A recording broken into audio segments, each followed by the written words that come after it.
अच्छी बात में लगाओ तो लगेगा, और वो भी थोड़ी देर, और बुरी बात में लगाने की जरूरत नहीं, आराम से। इसका स्वभाव रचना ऐसी रची गई। अब यही गेम रखा गया कि अब इसकी गति को रोको, अंतर्मुख करो, भगवदाकार करो, तो तुम्हें इनाम मिलेगा, त्रिभुवन पर विजय प्राप्त कर लोगे। वो अद्भुत आनंद अंदर ही मिलेगा, किसी से कहने की जरूरत नहीं, आनंद मगन हो जाओगे। और उसी आनंद की खोज देखो, जब हमारा मन कहता है इस शरीर को भोग ले, इस वस्तु को भोग ले, अमुक, देखो सब अपने घर के जैसे बैठे हैं, क्या उसके भोगने के बाद मन को शांति मिलती है? थोड़ी देर के बाद फिर एक नया संकल्प बनता है, फिर एक नई, मतलब हमारी खोज अधूरी रही। वो नहीं मिला तो मैं सोच रहा था, सोचने में जैसा सुख मिलता है वैसा ना भोगने में नहीं मिलता, चाहे वो भोजन हो, चाहे वो दृश्य हो, चाहे वो कोई क्रिया हो। आप देखना, जो मन हमें सोचवा के पागल बनाता है, और जब हम उस पे जाते हैं तो वो चीज हमें नहीं मिलती है। तब लगता है कि वो यहाँ नहीं, शायद यहाँ हो, यहाँ नहीं, शायद यहाँ हो। ऐसे भटकते पूरा जीवन व्यतीत हो जाता है। बुद्धिमान वो है जो 2-4 कदम में ही लौट आवे कि गलत दिशा में जा रहे हैं, पर हम पूरा जीवन चलते रहते हैं, लौटने की बात ही नहीं आती।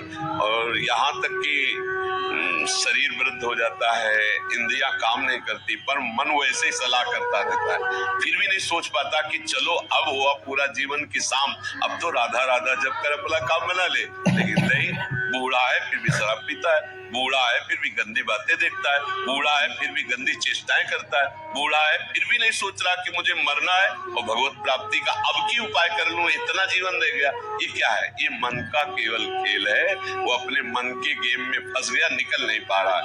अच्छा, इसमें ये हो कि चलो मन सुखी रहेगा, तो भी नहीं, आप जितना गलत करते जाओगे उतना वो नकारात्मक सोचे पैदा करता चला जाएगा, और उसका परिणाम यह आएगा कि आपको डिप्रेशन में पहुंचा देगा।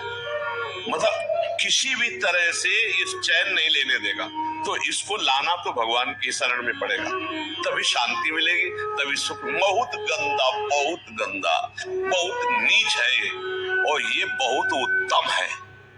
ये अगर सही रास्ते को पा जाए तो दूसरे के लिए अपने प्राण दे सकता है, परहित के लिए अपने प्राण दे सकता है, ये भगवान से मिला सकता है, ये सब सुख दे सकता है। बस इसको गलत ढंग से जो प्रयोग होना शुरू हुआ है, इसका ये बंद कर दे, वही बहादुर है।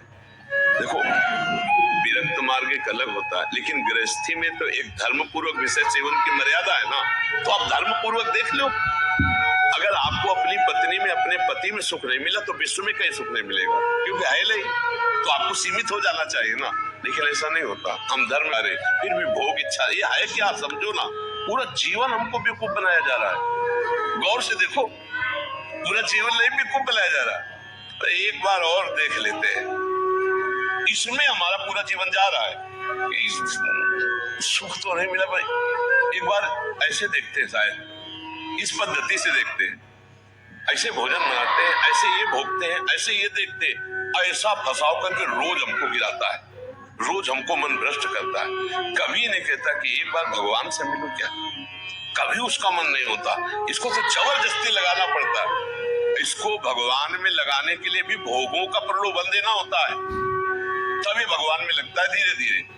ये भोगी मन भगवान में भी लगने के लिए तैयार, तो भोग के लिए देखो, भगवान को मना लोगे ना तो बढ़िया व्यवस्था बन जाएगी। चल, जो चाहोगे सब हो जाएगा, जो चाहेंगे भगवान दे दे। बहुत मन बेवकूफ बनाता है, इसलिए हमें लगता है मन की बेवकूफी से बचना चाहिए। एक आया था भगतला, उसने कहा भगवान से मैं भजन करूंगा, सब करूंगा, लेकिन 1 लाख सुंदरियां स्त्रियां चाहिए। अब गजब का दिल है तेरा, गजब का दिल है यार। जिनके एक है ना, तो कभी कभी एकांत में ऐसे बैठ के बैठते हैं। तो इसीलिए मन की कहीं भी मत रखो, बहुत बड़ा भूत है, ये परेशान कर देगा, नष्ट कर देगा।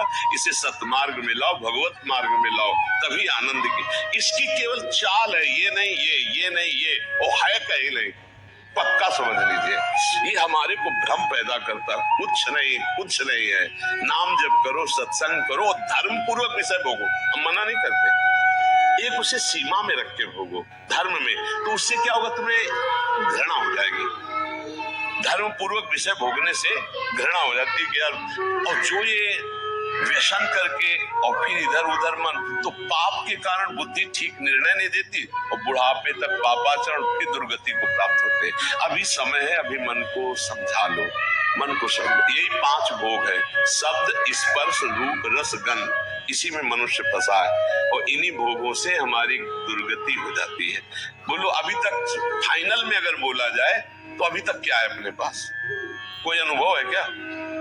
बस एक ही है कि एक बार और चांस मिल जाए, बस किसी भी विषय का, मतलब किसी भी विषय का मन में हर बार ये था कि अब की बार, लेकिन कभी अब की बार पूरी ही नहीं हुआ। तो इसको रोकना जरूरी है कि भजन साधन, धर्म पूर्वक विषय सेवन और समाज की सेवा। कभी एक बार ऐसा करके देखना, कोई बूढ़ा ऐसा भूखा प्यासा फुटपाथ में पड़ा हो और उसको कभी अपने घर लाना, नहलाना, धुलाना, कपड़े पहनाना, भोजन पवाना।